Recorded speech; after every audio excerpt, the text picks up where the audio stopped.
Imaginez un peu l'odeur d'essence, le métal qui hurle, l'adrénaline, euh, à fond. Aujourd'hui, on plonge dans Thunder Road, Vendetta.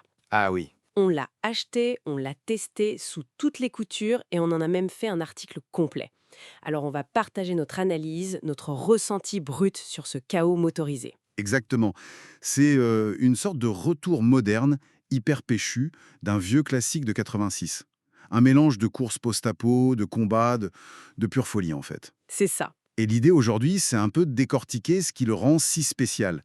Parce que c'est fun, c'est brutal, mais ça peut aussi être frustrant parfois. On va voir ça, en se basant sur notre expérience directe. L'ambiance, c'est clairement Mad Max sur une table de jeu. Des bagnoles rafistolées, un hélico qui rôde, zéro pitié. Tout à fait. Dans notre article d'ailleurs, on n'a pas hésité, on lui a mis 5 sur 5. Faut dire que Restoration Games, qu'il a créé, ils sont forts pour ça, pour dépoussiérer des vieux jeux. Oui, ils savent y faire. Et là, ils ont capturé l'esprit des films de George Miller, mais aussi un peu des jeux vidéo comme Twisted Metal, je trouve. Complètement. Alors les règles de base, justement, c'est compliqué. Eh bien non, c'est une de ses forces.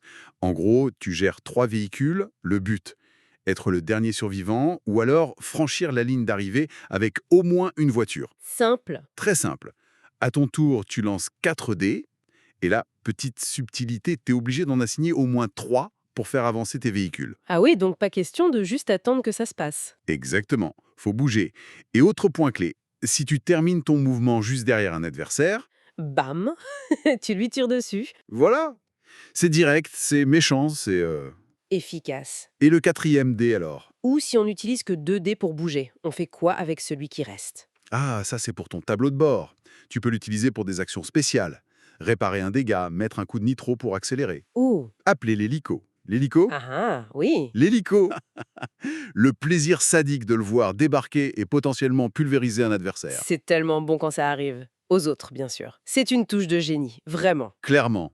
Rien que ça, l'obligation de bouger et ses choix tactiques avec le dé spécial, ça crée déjà une bonne tension.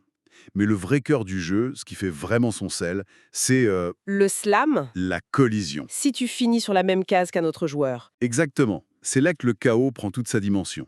Tu lances des dés spéciaux et hop, ça peut projeter les voitures, déclencher des réactions en chaîne. C'est hyper imprévisible. Et souvent hilarant, hein. Je me souviens, on en parle dans l'article, d'une partie où l'hélico, encore lui, a juste désintégré la voiture de mon meilleur pote qui était presque arrivé. Ah oui, je m'en souviens de celle-là. Cruelle, mais mémorable. Tellement. Et c'est ça le slam, ça crée des histoires, des moments forts. Tout à fait. C'est plus que du hasard, c'est le spectacle. On accepte de perdre un peu de contrôle pour gagner en émotion.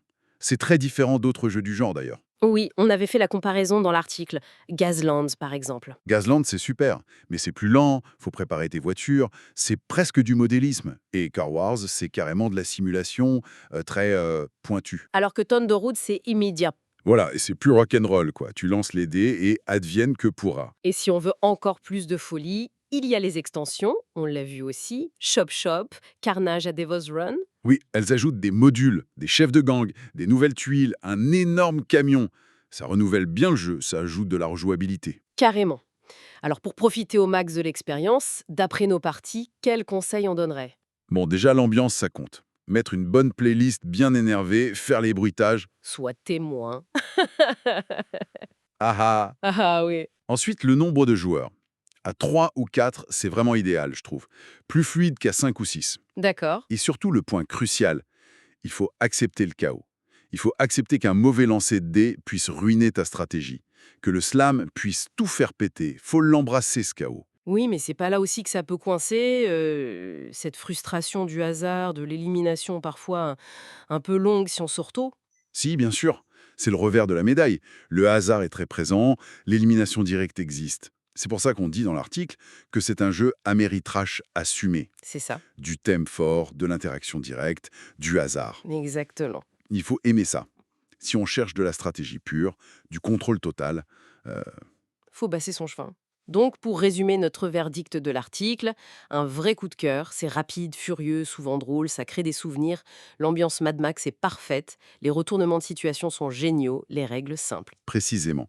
Les points forts sont nombreux, les points faibles, comme la frustration possible ou l'élimination, sont réels, mais ils font partie du deal, quoi. Du coup, c'est pour qui, ce jeu, finalement? Clairement, pour ceux qui aiment l'action explosive, qui aiment se rentrer dedans, qui aiment quand ça part dans tous les sens. Ceux qui cherchent un bon défouloir bruyant et qui acceptent une part d'injustice. Surtout quand elle touche les autres. Ah ah! Oui. Et donc, à éviter pour les joueurs qui détestent le hasard, qui veulent tout maîtriser ou qui cherchent une soirée jeu de société calme et cérébrale. Tout à fait. Ici, ça crie, ça rigole fort, ça chambre pas mal. C'est un exutoire jubilatoire. Bon, eh bien voilà pour notre exploration en profondeur de Thunderlord Vendetta. Une expérience, ouais, bruyante, chaotique, mais franchement brillante dans son genre, un des jeux les plus fun de ces dernières années pour nous. Absolument. Et pour conclure, peut-être une petite question qui dépasse le jeu lui-même.